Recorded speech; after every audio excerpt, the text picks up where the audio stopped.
Nandito kami ngayon sa Baguio City. Kasama ang Matinga family at sina Mami Cookie at sina Jose at Cinco Filipinos at si Kuya Raul. Pupunta po kami sa strawberry picking daw po ngayong araw po ito. So ito po ngayon, medyo busy po dito. Ayan si Chamame. Chamame, bien, aquí Baguio. Bien, Baguio City, muy bien. Sí.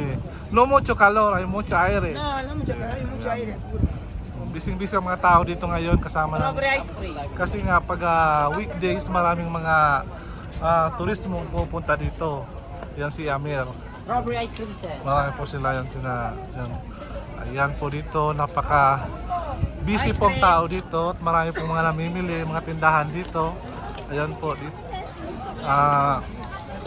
May mga iba't ibang klaseng prutas.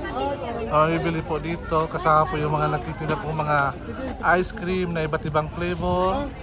Ayan, taho din na may flavor din na strawberry. Ayan, papunta po. Hindi ko alam kung anong lugar na to guys. Tanong nga tayo. Ate, hello.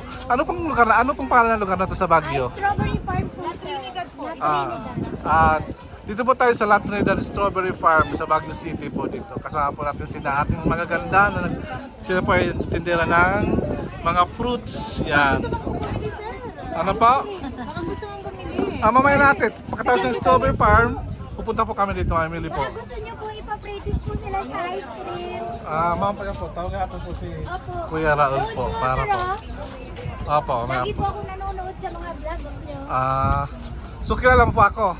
Sila ano lang po, sila ate. Pinoy Electoral Guinea po. Ayan po yung si Kuya Raul po. Ayan po na ano. Ano bang pangalan niyo po? Lani po, yes. Shout out mo yung mga kilala mo dito. Shout out mo yung mga kaibigan mo, kamag-anak mo at para makita tayo dito sa vlog na to. Sa inyong lahat po. Taga dito po ako sir eh. Opo. Nahiya pa po si ate. Ayan. Kasama ko yung Pinoy Electoral Guinea. Ito po yung behind the scenes po. Ayan.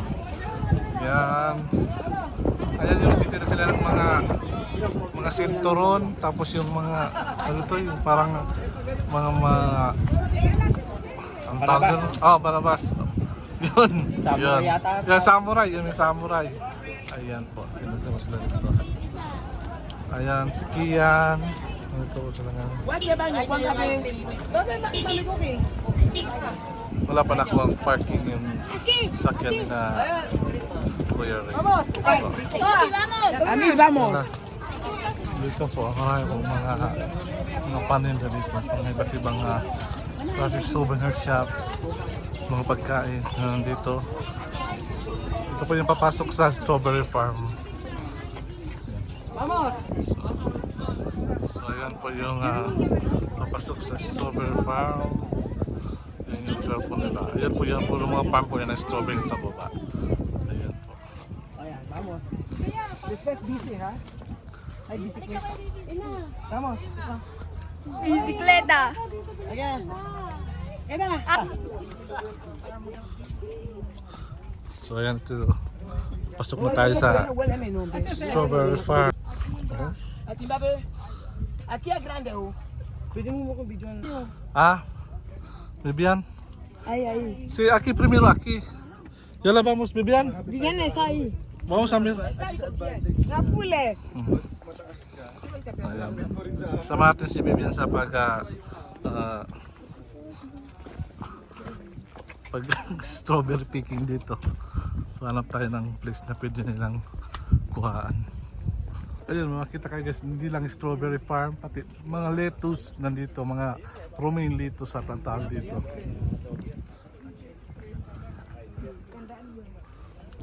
Ayan, si ate, nagtitinda po siya ng ito. Anong tawag ito? Anong pangalan ito? Kupikis daw na strawberry ko. Piggy strawberry po. Sir, Tignan nyo guys yung mga bahay dito. Ayan, sa may gilgil. Pagkaganda, napaka-colorful yung bahay sa gilgil. Ayan.